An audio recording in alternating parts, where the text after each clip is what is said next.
Deja de hacer lo que estás haciendo. Necesito que escuches esto antes que cualquier otra cosa hoy. Todo lo que creía que sabía sobre la muerte era incorrecto. No ligeramente incorrecto, no aproximadamente incorrecto. Lo que me mostraron durante los 39 minutos en que mi corazón no latió fue tan específico, tan irreduciblemente concreto, que regresé siendo otra persona que ocupaba el mismo cuerpo. 43 años de sacerdocio no me habían preparado para ello. 3 doctores que firmaron documentos en el Hospital Ángeles de Querétaro esa madrugada no pueden explicar lo que ocurrió. Y yo he guardado silencio durante 2 años porque sentía que no tenía derecho a hablar de lo que vi. Me sentí obligado a guardar lo que me fue dado. Me siento obligado, ahora, a entregarlo. Porque lo que me mostraron en ese lugar al que fui no era para mí, era para ti. Suscríbete a este canal y quédate, porque lo que viene a continuación es el testimonio completo, y habrá más cuentas como esta que necesitarás haber escuchado cuando lo que me fue revelado comience a volverse visible en el mundo que te rodea. Y dime en los comentarios, ¿hay alguien en tu vida que murió y te dejó algo sin resolver? ¿Algo que nunca llegaste a decir o escuchar? Escribe lo que fue. Este espacio existe para eso. Había una madrugada en que salí de la capilla del Templo del Sagrado Corazón en la colonia Cimatario, al oeste de Querétaro, después de celebrar la misa de las 6. Y el cielo tenía ese color que tiene el cielo en el altiplano antes de que el sol termine de salir.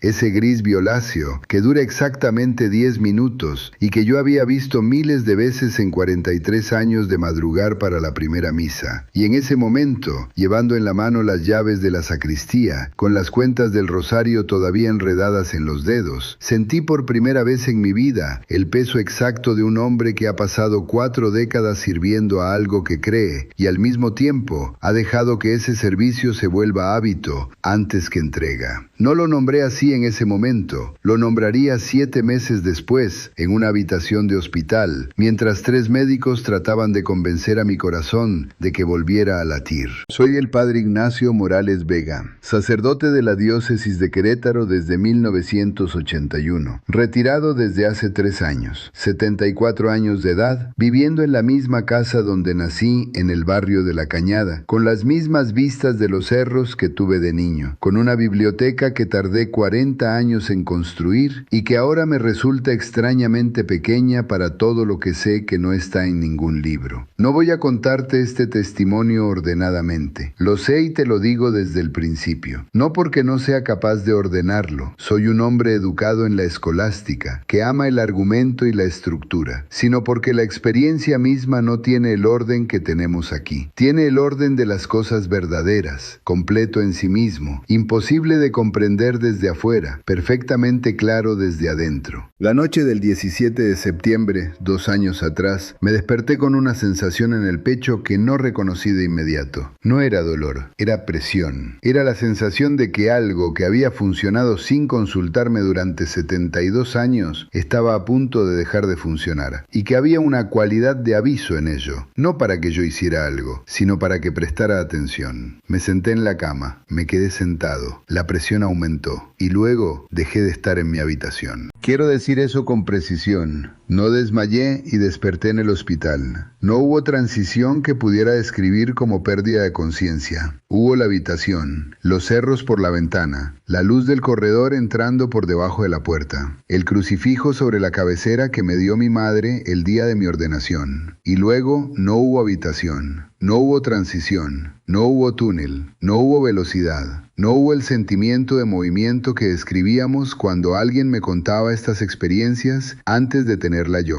Solo el cuarto, y luego el otro lugar. El otro lugar no tiene nombre en español, ni en latín, ni en ningún idioma que haya estudiado. Tiene características que puedo describir con palabras de este mundo, y que quedarán reducidas al hacerlo. De la misma manera que hablar de un color a alguien que nunca ha visto, produce una aproximación, no el color. Lo describiré de todas maneras porque es lo que tengo y porque fue real. Era un lugar de luz. No la luz del sol, no la luz de ninguna fuente que yo pudiera ubicar detrás o delante o a los lados de donde yo estaba. Era luz que no necesitaba origen porque era anterior al origen. Era lo que hace posible que exista cualquier otra luz. estaba en todos lados y era direccional al mismo tiempo, de la manera en que el amor puede estar en todas partes y todavía sentirse más intenso cuando viene de una persona específica. A mi izquierda había una quietud que no era vacío, sino terminación. Las cosas en ese lado habían llegado a su forma final y descansaban en ella. La paz de ese descanso era tan completa que simplemente estar cerca de ella era en sí misma una forma de recibir algo. A mi derecha había presencia.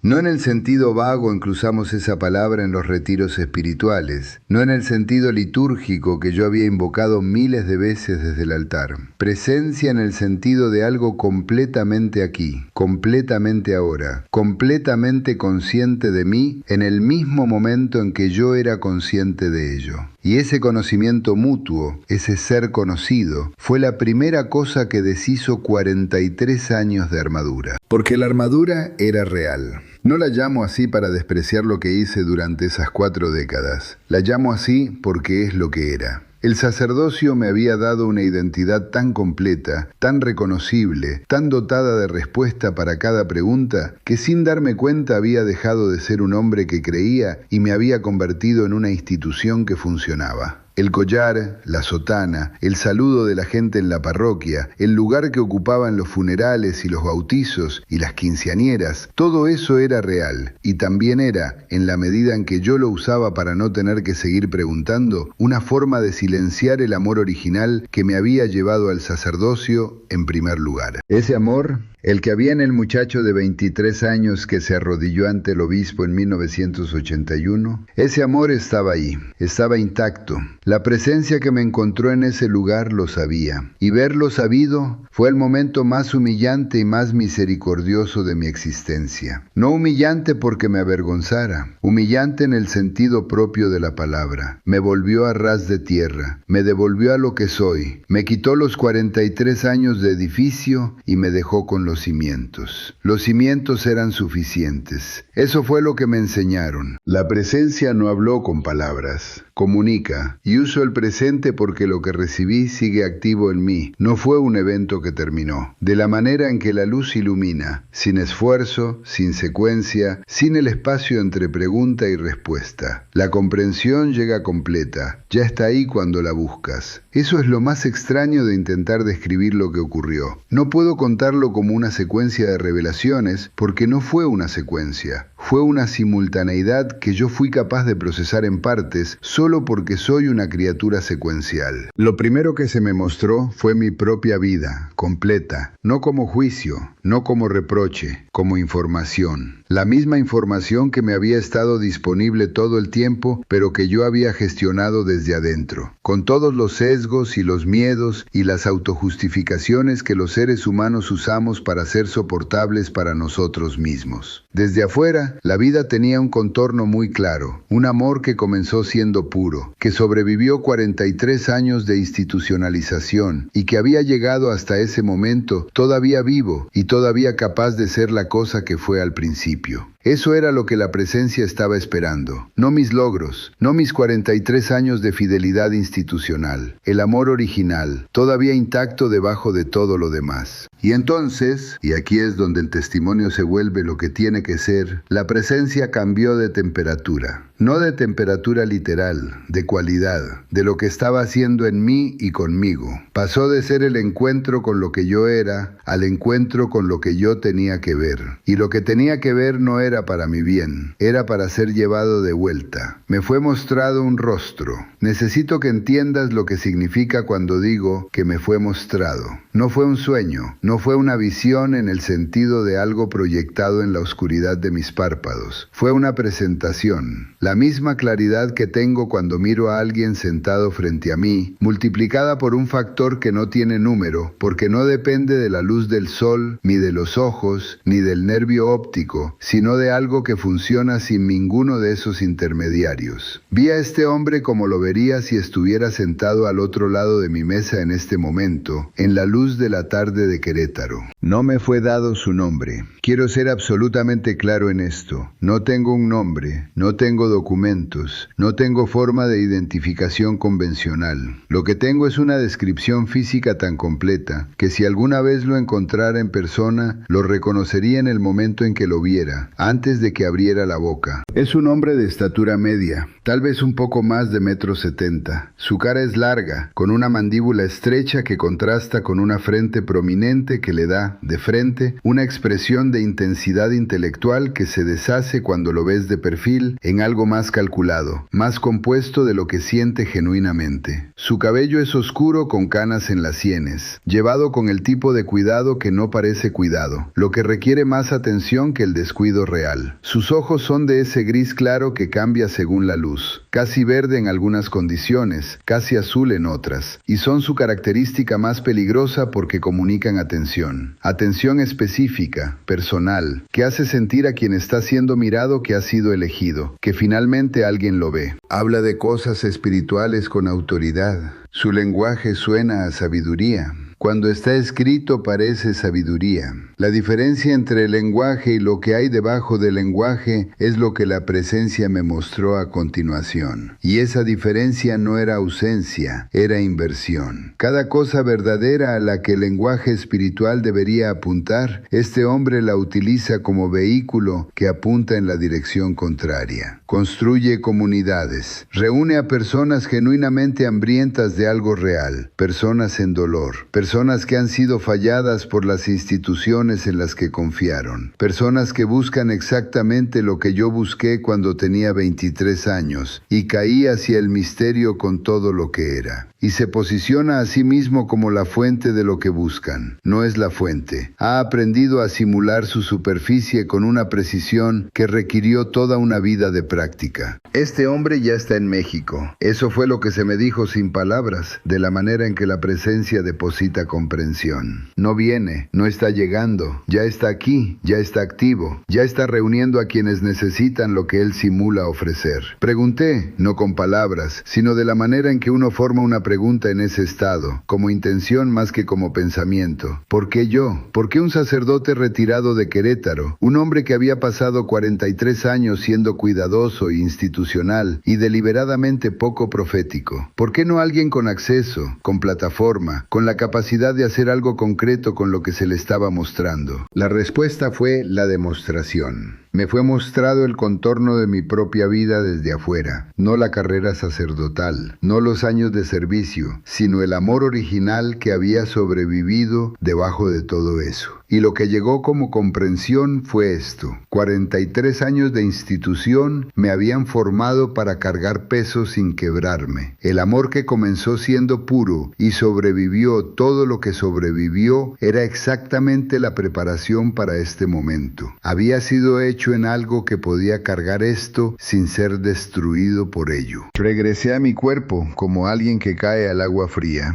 No hay otra descripción. Un momento estaba en un lugar de presencia total y conocimiento completo y paz absoluta. Y al siguiente estaba dentro de carne y dolor y luz fluorescente y el sonido de un desfibrilador y 3 médicos que decían cosas sobre ritmo y presión y que uno de ellos, que supe después que era el intensivista de turno, estaba en ese momento escribiendo algo en una hoja que llevaría la palabra improbable en algún lugar de su redacción. El duelo de ese regreso es algo que todavía cargo. Quiero ser honesto sobre eso porque el testimonio que no incluye eso es incompleto. Cada mañana me despierto en mi casa en la cañada, con los cerros en la ventana, y lo primero que siento es la distancia entre donde estoy y donde estuve, y esa distancia no disminuye. Lo que cambia es mi relación con la distancia. He aprendido a tratarla como orientación en lugar de herida. Sé el camino de regreso. Eso cambia todo. Los 3 médicos que trabajaron conmigo esa noche no pueden confirmar lo que vi. Pueden confirmar los 39 minutos de ausencia de ritmo. Pueden confirmar que estadísticamente no debería estar aquí. Pueden confirmar, y uno de ellos me lo dijo 6 semanas después en la revisión de seguimiento, mirando su propio expediente con una expresión que reconocí como la expresión de alguien que se ha encontrado con algo que sus categorías no pueden contener. que lo que ocurrió en esa habitación fue, usando sus palabras exactas, extraordinariamente inusual. Lo que no pueden confirmar es el rostro. Lo que no pueden confirmar es la geografía de ese otro lugar, o la presencia, o el amor de ese conocimiento mutuo, o la instrucción de traer de vuelta lo que me fue mostrado. Ese es mi trabajo ahora. No la homilía, no el sacramento, no los 43 años de liturgia que hice con la mayor fidelidad que pude. Este testimonio es mi trabajo ahora. Y lo estoy haciendo aquí porque la carta que escribiría a mí mismo antes de este evento, la carta que le diría al sacerdote de 50 años, lo que el sacerdote de 74 sabe, empieza con esta frase: el hombre que llega y simula la fuente ya está entre nosotros. Y la única protección contra él es la capacidad de distinguir entre el calor que viene del origen y el calor que imita su superficie. Hay algo más que necesito decirte sobre ese lugar y sobre esa presencia, porque lo que he descrito hasta ahora como paz no era pasividad, era exactamente lo contrario. Era la energía más activa que he encontrado en mi vida, concentrada hacia mí en ese momento, con una intención tan clara que la única palabra que la describe con precisión es amor, en su sentido más técnico y menos sentimental. El querer el bien del otro, con pleno conocimiento de lo que ese bien requiere, incluso cuando lo que requiere es incómodo de recibir. La presencia me amaba de esa manera, me amaba con el conocimiento completo de todo lo que yo era. El amor original, sí, pero también los 43 años de andamiaje, también las veces que usé el collar para no tener que ser vulnerable, también las homilías calculadas y los momentos en que di consejo desde la posición sin haberlo vivido. Y no eliminó ninguno de esos hechos del inventario. Los incluía todos y los amaba a todos. No porque el andamiaje fuera bueno, sino porque el amor que estuvo debajo de todo eso durante 4 décadas era genuino. Y ese amor genuino era lo que la presencia reconocía y sostenía. Eso es lo que distingue al origen de la imitación. El origen ama con conocimiento completo. La imitación ama con selección. El hombre cuyo rostro me fue mostrado ofrece exactamente el sentimiento de ser visto, pero la visión que ofrece es selectiva. Ve en ti lo que te hace útil para él, lo que te hace receptivo a lo que tiene, lo que te mantiene cerca. El origen ve todo y permanece de todas formas. Esa distinción es la herramienta de discernimiento más precisa que me fue dada en ese lugar, y la ofrezco aquí porque fue el instrumento con el que regresé y el único con el que sé proteger a alguien. Hubo un momento dentro de esa experiencia en que entendí que estaba siendo enviado de vuelta. No con el dramatismo que imaginarías. Fue más como entender que el agua que has bebido ya está dentro de ti y que el vaso ya no importa. Había recibido lo que había que recibir.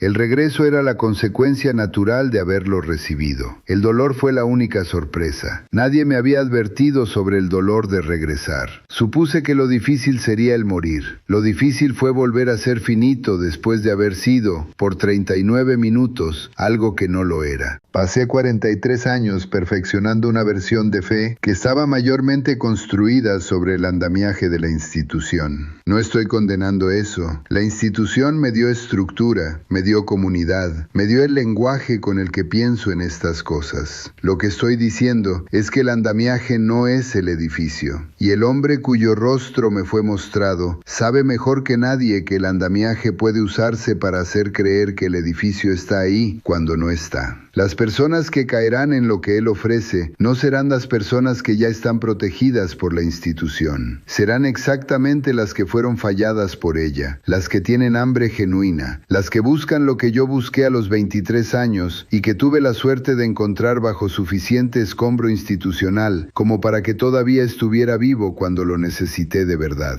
Esas personas son las más vulnerables porque su hambre es real y él lo sabe, y sabe cómo usar el hambre real para ofrecer alimento falso. Lo que te pido no es miedo. El miedo no fue lo que llegó con la visión. Lo que llegó fue algo más parecido al dolor que he mencionado antes. El dolor de alguien que ama a la humanidad y ha sido mostrado algo sobre lo que la humanidad está caminando y que entiende que amar y advertir no son opuestos, sino la misma cosa dicha con diferente urgencia. Si alguna vez has sentido, escuchando a alguien hablar de cosas espirituales con una autoridad que te hace sentir elegido, una incomodidad sutil que no podías nombrar, confía en eso. La presencia que me mostró el rostro también me mostró que esa es la facultad que nos fue dada para exactamente este momento. No la teología, no la pertenencia institucional, la capacidad simple, animal, dada por Dios, de sentir cuando el calor que se nos ofrece no viene de la fuente correcta. La carta que te escribiría hacia adelante, a ti que estás viendo esto, en cualquier momento del futuro en que esto te llegue, es esta. Ya sabes que algo no está bien. Lo has sabido por más tiempo del que admitirías en la mayoría de las conversaciones. El testimonio que acabo de darte no es información nueva, es confirmación de algo que tu propia alma ha estado registrando. Lo que haces con la confirmación es tuyo para decidir. Yo soy solo el sacerdote que se murió en su habitación de Querétaro y regresó cargando un rostro y una responsabilidad y una devoción que finalmente, a los 74 años, apunta en la dirección correcta. Lleva esto contigo, no el miedo, la distinción entre lo que viene del origen y lo que imita su superficie. Es lo más importante que aprendí en 39 minutos y me tomó 74 años estar listo para aprenderlo.